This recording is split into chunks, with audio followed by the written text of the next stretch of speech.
Mm.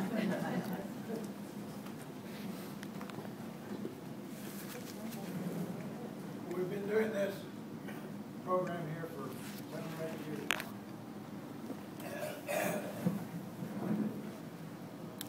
I have 7 or 8 original stories that I've written myself. I haven't written them, I've made them composed. I've told all my original stories. So now I'm going to have to retell one that I've already told. But how many of you want to hear the chicken story? Yes. I really want to hear about the little bullet my mother gave me.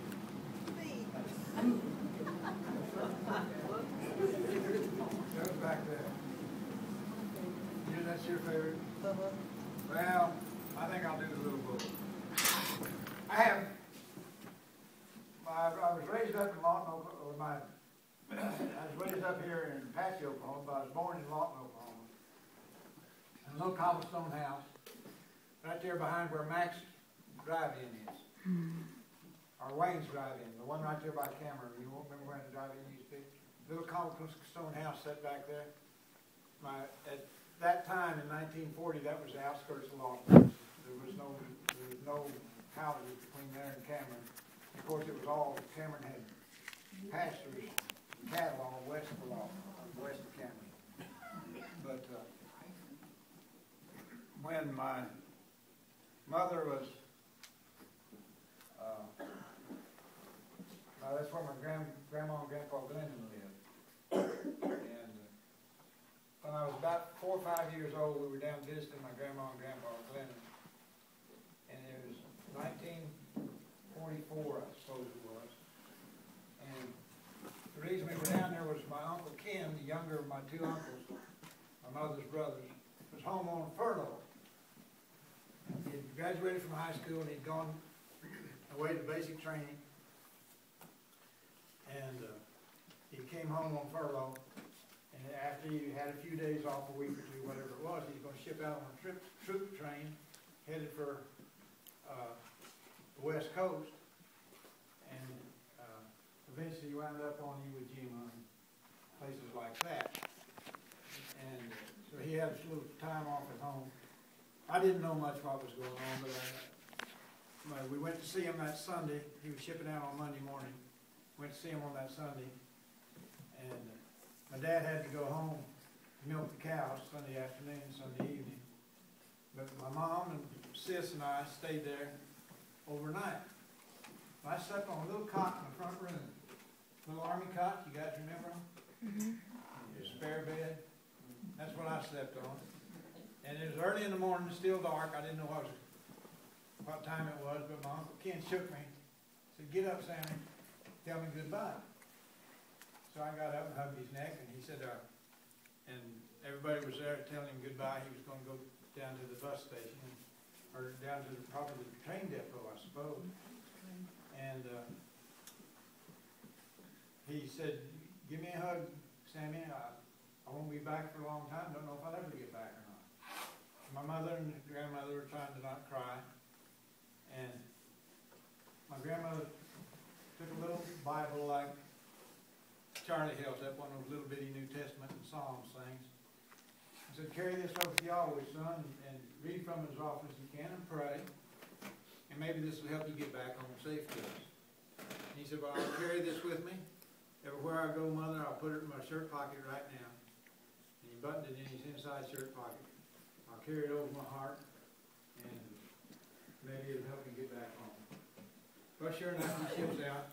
He's in the second wave of Marines that came on the assault on Iwo Jima. It was hard fighting. People were going down all around him.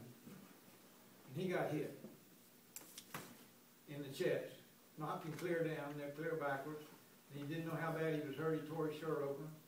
And he was a little bruise and a little blood, but the bullet had hit that Bible.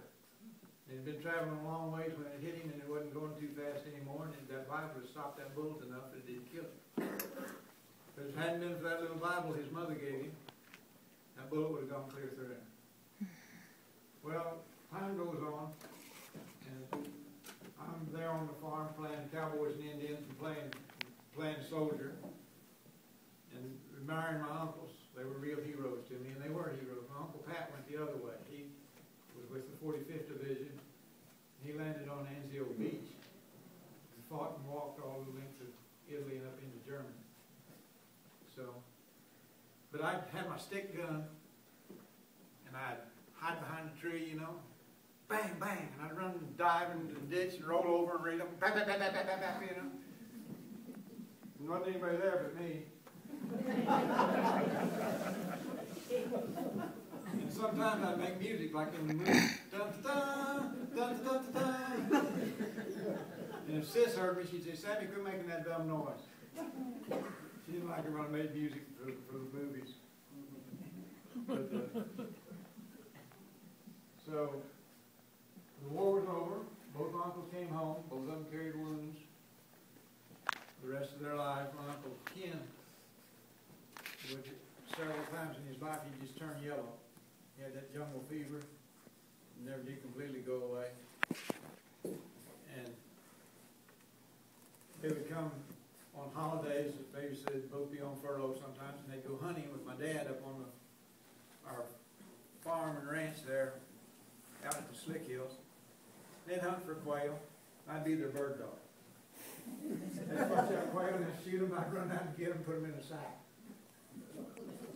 But I couldn't wait to be old enough to go hunting with the big guys, with my uncles and my dad.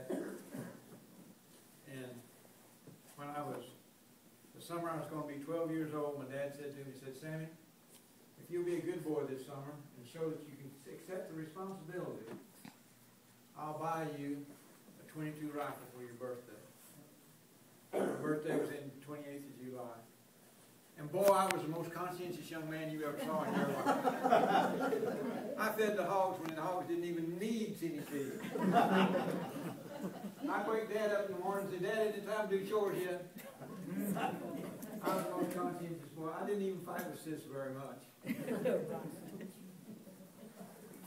And so finally the day of my birthday came, and we didn't ever do any big deal for our birthday, but Mom made a cake, and that evening after chores we had supper. And they sang happy birthday to me after supper, and we lit the candles on the cake, and I blew them out.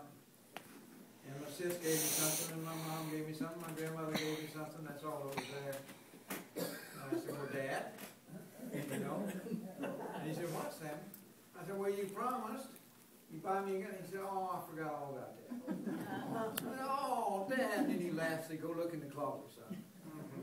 I went and looked in the closet, and there was a little cardboard box about so long, so big a square, and I tore that thing open, and inside of it was a single-shot Savage bolt-action .22 rifle.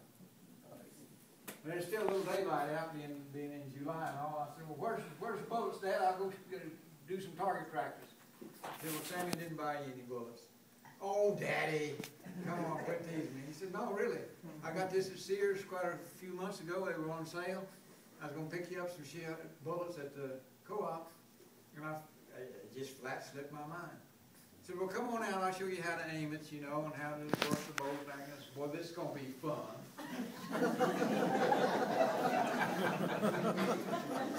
So I can stick a gun. I'll say, bang.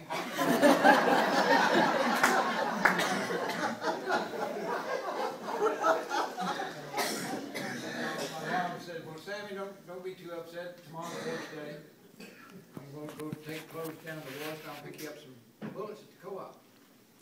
So she went down to wash clothes. When she came home, I ran out to meet her. Mama, did you give me some bullets? And she came out with a little box of 22 shorts. In those days, you could buy 22 shorts bullets for, I think it was 50 cents a box. There's 50 in a box. And, you know, they're just about that long. There's three kinds of 22 bullets. There's shorts, longs, and long rifles. The shorts wouldn't go too far. They were good enough for hunting rabbits and small birds, small game. But, oh boy. I got the bullets, so I ran out. My grandma said, Sammy, you know how to shoot that thing? I said, well, Grandma, I guess so. She said, well, let me show you how to shoot, son.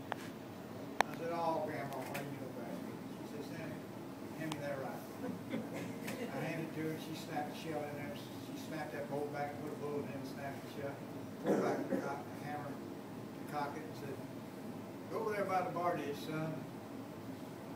Go to the house, get a kitchen match, go over there to the bar dish, and put that match down there in the edge of the bar dish, and then step off 10 steps, draw a line with your toe." So I put the bullet down there and stepped off the steps and drew the line. She snapped that rifle to her shoulder. She said, "Now, Sammy, I'm not going to hit that match. I'm just going to set it on fire." I said, "Oh, Grandma." Quack!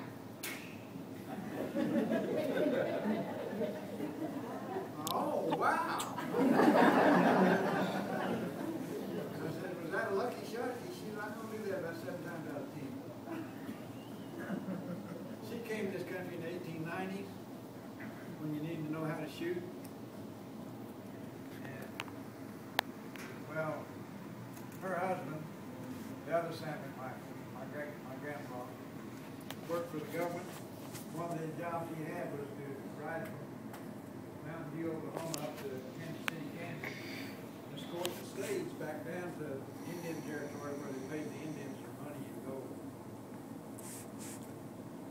So he rode shotgun for the slaves. So the government supplied him any guns he wanted and all ammunition he wanted, and they used it to practice. So she could shoot. So she taught me how to shoot. You don't